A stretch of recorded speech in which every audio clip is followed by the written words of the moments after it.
তথা তাদের সংগঠিত নিয়ে আমরা নজর করছি তাদের জানতে হবে তাদের পদতে এবিসি তার প্রতিষ্ঠানে হামলাকারীদের সাহায্য করে এবং তার নিজেদের শিক্ষার্থীকে হয়রানির শিকার করে। গত 18 ফেব্রুয়ারি ক্যাম্পাসে ছাত্রদের হামলা করে তাদের নিরাপত্তা নিশ্চিত করতে বারবার বলা হলো পরবর্তীতে যখন বিচার করতে বলা হয় তিনি 60 বহিষ্কার করেন, যার মধ্যে সাধারণ শিক্ষার্থী ছিল।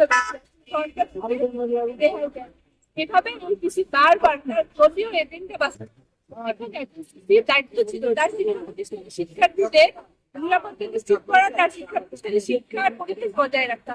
সেখানে তার শিক্ষা প্রতিষ্ঠানে হামলা হয়, হামলাকারীদের পক্ষ দিয়ে সাধারণ শিক্ষার্থীদের উপরে নানাভাবে হয়রানি করে। এ ধরনের বাংলাদেশে আমরা কখনো চাই না।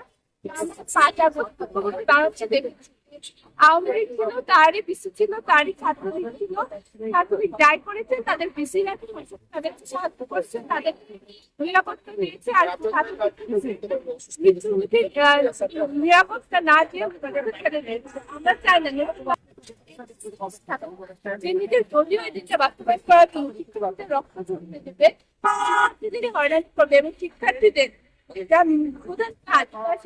গবেষণা তা না করে তাদেরকে একটা আমরণ অনশনে বসতে হয়েছে। গত 2 দিন ধরে শিক্ষার্থীরা আমরণ অনশনে বসেছেন, এর মধ্যে 2-3 জন অলরেডি হসপিটালে ভর্তি আছে। আমরা তাদেরকে সংহতি জানিয়ে গতকাল সন্ধ্যা থেকে এখানে আমরণ অনশনে বসেছি, এর মধ্যে অলরেডি 2 জন অসুস্থ হয়ে গেছে। আমরা আমরণ অনশন করবো আমার ভাইরা আমরণ অনশন করবো, তাদের দাবি শুধু তাদের নিজেদের।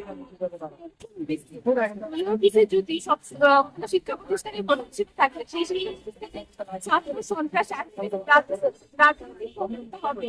আমরা রাজনৈতিক হবে তারা